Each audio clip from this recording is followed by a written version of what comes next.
People of the galaxy, after Ashley has forgiven me, it took a lot of convincing time after yesterday's little stunt. You love to scare me. But yeah, it's league time. We're playing against Eibar. So let's go with the lineup and what we think we are going to see, or what we hope we are going to see. So Ashley? Well, I think that we're going to see Keylor back in goal, though he didn't look, so much himself in the Champions League match. He did take responsibility for his mistake, which is a big step. We did see an evolution throughout the game. The match. He did the first half but the second half he looked ready. Better. He looked ready, and I think that this match will be a good match because it's against an opponent. The stakes aren't so high. It's against an opponent that I think will beat. And it'll be a good time for him to feel more comfortable, to come out in the box, to own his box and catch some balls. Catch some balls. But yeah, I don't know if the stakes aren't that high. I mean, it's not a risky game because of the opponent. Right. No disrespect to Eibar, but I think if we lost or if we didn't win, it would start maybe a lot of the rumors again in the Bernabeu. Like, what's happening with Real Madrid? Let's go with the defense.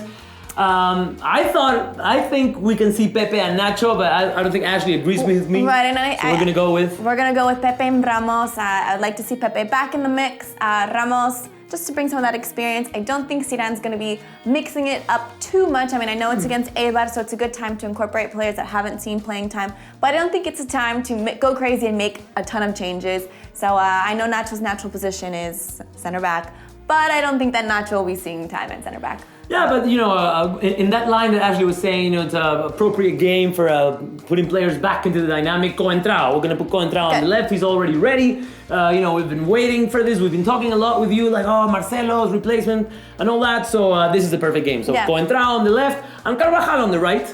And then in the midfield, I do think maybe Zidane will kind of make a point saying, this is my midfield when Casemiro's not here, which is what we saw in Dortmund. Modric, Kroos, and James Rodriguez. And James, who I think definitely deserves that starting nod. The midfield, I think this is where, without Casemiro, we really need to find a solid balance in the midfield, especially defensively. We know on the offense, on the attack, we're pretty strong there, but I think this is where we're lacking in finding problems in that midfield defensive area, or between where Casemiro would be, that space in front of the center back. So I think it's good to have Kroos, Modric, and just and James, and to find some stability in the starting midfield. Yeah, especially in the possession, because this is a game that, of course, we think Real Madrid are going to win, but it's a game that I would like to see Real Madrid, at least a consistent Real Madrid for 90 minutes. And dominate for 90 minutes. Exactly, and never letting, even if it's for 10 or 15 minutes, never letting Eibar kind of feel comfortable and move the ball around. And up top, we're going to go with Cristiano, of course, Gareth Bale. Yes. And our doubt, or not really a doubt, is Morata or Benzema. But that's a discussion. Morata or Benzema. Last match we saw Benzema in Champions League, and I think it was sort of to go with the BBC, the team that won the Champions League, the strength and the scare factor of the BBC. But I think that we saw Benzema not quite on form. He still isn't there. He's been scoring goals, and we're still a big fan of him. But I think Morata brings something special to the team, and this will be a perfect match, I think, for him to get some goals and to really dominate and show his dominance in that position. And if we see the numbers, comparing Morata and Benzema, they have both scored twice. But Morata has, let's say, created a lot more chances on take-ons, dribbles, fouls received, committed on him. So I think Morata is in better form. And then maybe in some games we've seen Zidane bring him in kind of to try to change the momentum.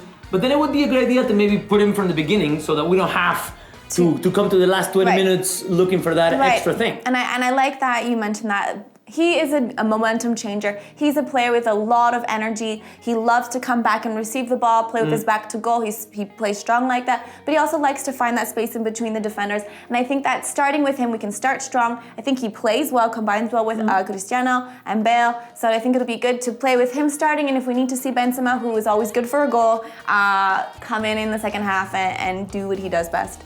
Yeah, about the game, Eibar, interestingly, they have never scored against Real Madrid. In the Bernabeu? Ever or ever, in the Bernabeu? Ever. Wow. In first division, I don't think we have ever played Eibar in another division. And there's this whole thing that happened today and yesterday with Pedro León, because Danilo came out saying that, we're kind of frustrated that we have not been able to win our last games. So let's say that Eibar will kind of pay the price? Pay the price of that, I guess. And Pedro Leon didn't like that and came out saying like, oh, Danilo should learn from the captains about Madridismo. I don't think Pedro Leon is in any position to criticize. And Danilo wasn't disrespectful. No, I mean, I think that it's not so much a disrespect to Eibar as saying like the frustration for the last 3 matches we've tied. They were matches that we could have won because we were winning. We were up in those matches and we ended up tying them. And just, I mean, I guess being Real Madrid, being the giant, you can have a little bit of arrogance in what you say and saying like, this is a game that we have to crush the opponent. Yeah. So and hopefully we'll see that. Well, I think that Eibar is not gonna, come to the Bernabeu and maybe, try to be very offensive. I think they'll be precautious, and it would all depend on like how long it takes Real Madrid to score the first goal. If we do, I think it'll be more, their game plan will be more, a little bit more of damage control than anything. No offense to Eibar, I don't think, I mean, you see, even speaking economically, they don't have the amount of money that we have in their signings. So the team is, it's unfortunate that we can put money on the pitch, so the money can play. Yeah, but unfortunately, our rosters just aren't equal. So at all. Well, having said all this, I think Real Madrid will win clearly. Yes. So I'm gonna go with a 6-0. Wow. Yeah. 6-0. I was gonna say with a 4-0 win for Real Madrid. Some goals, probably Cristiano Ronaldo goal. I'd love to see a Bale goal. Morata, James would be nice to get a goal. Jamesito. All right, so 4-0, 6-0. Let us know, Galacticos, what you think is going to happen in this game. What do you expect from Eibar? Are we maybe too or overly confident? No, we need to end this tie streak. Yeah, we do. So, Galacticos, if you have liked the video, share it around. And we'll see you tomorrow for sure.